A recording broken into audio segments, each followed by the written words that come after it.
Hey, how's it going, guys? Ancient Rune here, back with another Wonderlands build video, and today I will be going over Blightfuse. This is a Shroomwraith gun build that can possibly be considered the strongest combo for gun builds, with blightcaller being a very strong competitor. My trap guy used to be my go-to for gun builds and using guns without double dipping. It just kind of fell off there. It's still very strong, especially when using spell support because of double knot, which is where he helps exceed it with pushing through bossing.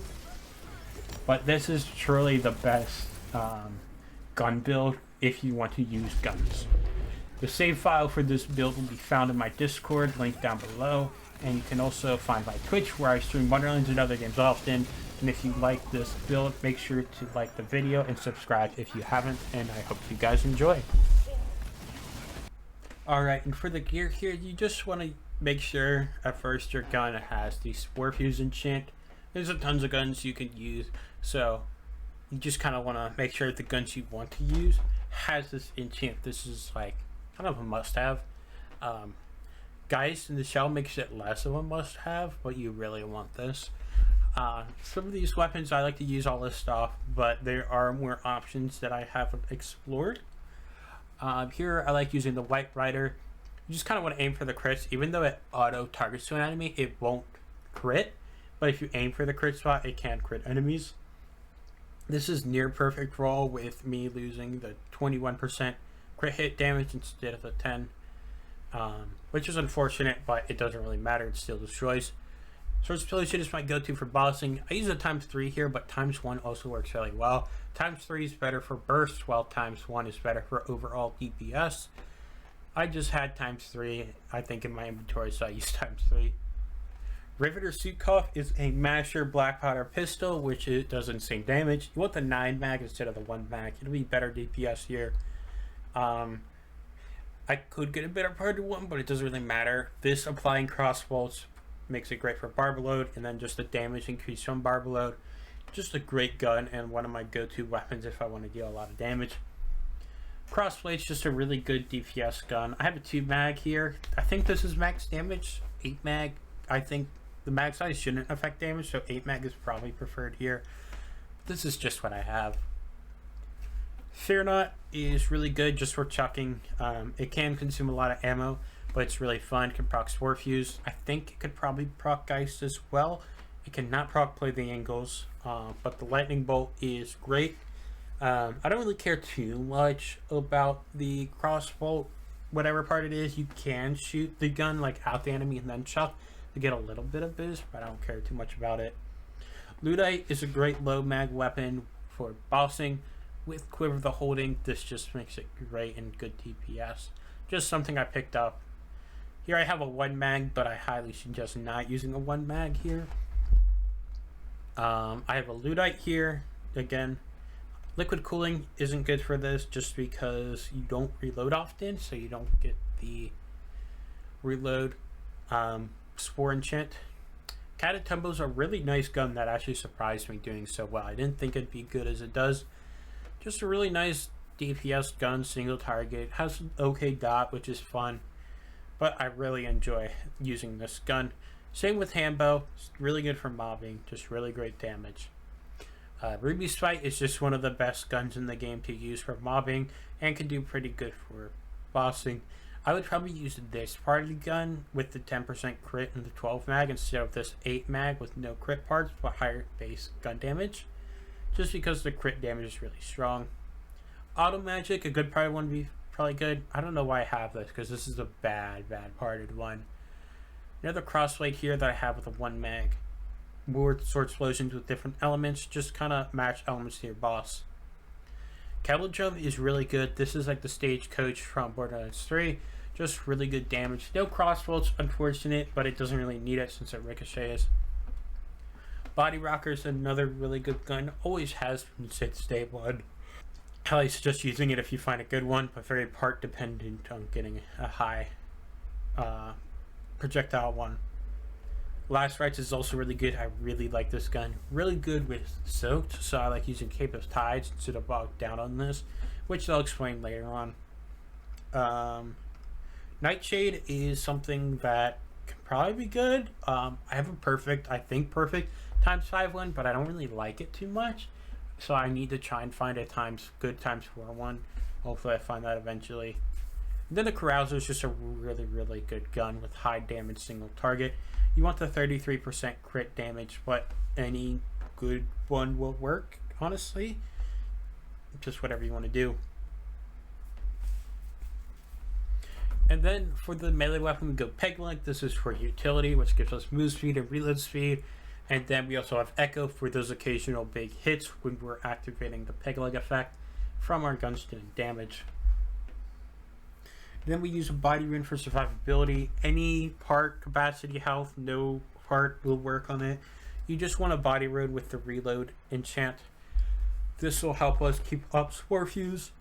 Barrage has a long cooldown, so this helps negate it. It does give up an enchant slot, but it doesn't matter too much. And then you want any amulet with Blightcaller power with matching element to the guns you use, or just poison damage to boost Sporefuse and Gheist consistently. That's why I use poison damage here. It's just because I don't feel like swapping amulets when I swap weapons about different elements. All damage is preferred, but if you find reload speed and mag size, that can also be really nice options. That's all damage, element, and Blightcaller power is what I would probably focus. So if you find a purple amulet with that stuff, that's also fine. Barbaload is really nice for crossbow guns, and I use Skeet for survivability just because it's great for heals. But any amulet with the top passives will probably work fine, just nothing that'll hurt you. And then for this spell, I use a Lightning Empowering Sigil. This is to proc Amped Up while protecting you for survivability. I use cooldown parts or radius parts, whatever you want. Cooldown helps with the spam for protection, while radius helps for the range of applying those dots, which is why I use radius here. Arc Torrents are also very, very nice. Show you one here. I think these are the same. Yeah, they are. Status chance, cooldown rate are probably the different stuff you want. Just good for range applying status effects. Also, Empowering Sigil doesn't always proc a status effect and can be hard because you usually have to be pretty close to an enemy. And so that's why I like Arc Torrent, but you are less of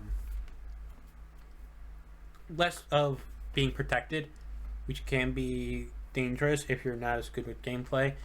But it's an option which can be very nice. And then between your melee weapon and your spell, you want the spell cast all damage and action skill start all damage. There are other enchants you can use, like spell cast gun damage. I think action skill start gun damage is an option, and spell cast ability damage. But these are definitely the go-to for optimal play. And then for the rings, the Shark's Bane is just kind of the go-to for gun damage stuff because of the double round gun damage. And then you want to get ideally gun crit damage, but anything that helps your guns will be great, or spell radius could be nice for your Empowering Sigil, or if that affects the Cloudburst, that could be nice, but that's more of just a lot of utility there. We don't need any action skill stuff since we're not focusing on that in this build, so you just want to focus purely on guns.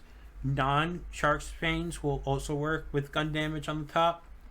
Just using that as well, but if you find a good parted ring with gun damage, that can easily be a bad parted Shark's Bane. So just whatever you find, even a purple will work well. Mainly because the special effect here of the conditional damage against land sharks doesn't really matter too much.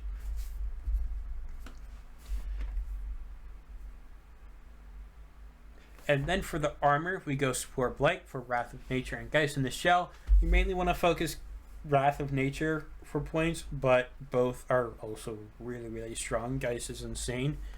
And I'd probably focus passive first, which for the passives I go gun damage, all damage, and move speed. Move speed's utility, just try and get gun damage and all damage. I like going Mosquito because it's really good for that bonus damage, and the spell cooldown is really, really nice for having that spell spam. Cape of Tides is also really nice for Frost and Lightning guns, where you don't have to be soaked with Bullet Down, which can be nice because then it opens up the amount of guns you can use in general, and just have to swap an armor. Amalgam is really good for pure stats, and Corrupted Plate Mail can be good for some pretty good healing when using guns, and will double the plate the angles and Gheist rocks, but it also divides up the damage between the 70% damage of that it normally is and the 30% dark magic damage from Corrupted Plate Mail, which Plate the Angles doesn't really care about because it does so much damage, and Gheist probably doesn't matter either. But yeah, that's why that can be good. Area damage on the passives also is probably really good. I just didn't use it. I didn't really think about it too much, but it'll boost probably Gheist and Sporefuse. I don't remember if they get area damage, but also like Sporesplosion or any gun that does splash will also benefit from this. And then the skill tree is pretty standard for a gun build, I'd say on this. Pretty much what you would expect. I go Spore Cloud here to help taunt enemies to help aggro relief. But if you find your mushroom dying too much to where it can't revive you and you need to revive, definitely take it out and put in the Kindred Heart. Kindred Heart helps mushroom stay alive as well, but definitely not enough. I've seen mushroom go down plenty of times, not to where I need it at that time, but it's definitely noticeable. And then of course we go Eagle Eye for gun damage, ability damage to boost Sporefuse, Play the Angles, and Gheist. Quiver of Holding for the mag size. The ammo region's nice, but it's never noticeable for this build. Medicinal Mushroom for the revive, Windrunner for the fire rate and the move speed. Wrath of Nature for this will be a pure damage molt and pretty much always activating between Barrage, Gheist, Sporefuse, and Play the Angles, all counting as ability damage. They will all apply Wrath of Nature, which is great. And then Headhunter is additional damage, which I don't think we have anything else except for Shark's Veins, which isn't consistent damage and only one enemy type, so not something you want to build around having that conditional damage. But this Headhunter is very much more efficient, especially when we're already focused on hitting crits. And then Play the Angles, of course, double dipping, great for mobbing, great skill, and super powerful. And then here we go Max Gheist because it's a great double dipping skill. Wraith Mail for survivability, Flawless Edge for the damage, amped up for the ward restore, and then the move speed is nice. And then we don't go bogged down. This is because we use a lot of guns, which sometimes are fire, and also only Sporefuse and Gheist can activate Soaked, which will usually kill stuff anyways. And then we lose damage from Body Rune all the time. So that's why I like using Cape of Tides or a Tidebreaker instead than nerfing my weapon choice I can use. That's pretty much the only reason. If you never want to use any fire weapons, go ahead, pick Bogged Down. It won't hurt you then. But I like not taking it. I would take it out of Burnt Offering, as this is kind of a skill dump, but still really good. So Burnt Offering gives gun damage and spell down cooldown rate, and we're always getting that fire dot from Body Rid. And then pretty standard stuff here for a gun build, I'd say. Crit hit damage with Village Idiot. Max ward HP for survivability, and then the rest in the spell cooldown. Crit chance doesn't matter on a gun build because it's so bad. Status effect damage doesn't matter because we're not focusing on dodge at all. And then skill cooldown doesn't matter when we have the Barrage Reload enchant. I hope you guys enjoyed the build video. This is definitely one of the best gun setups you'll see that doesn't use Buffmeister, and that's just really strong and OP, and I don't enjoy using it. I love switching up the guns to do different playstyles. Lots of options to where it is a lot easier to farm than some other builds, which I always love to see, as I know farming can be tough. Again, the save file will be found in the Discord, and make sure to like and subscribe if you haven't. I hope you guys enjoyed the build, and I will see you guys next time. Peace.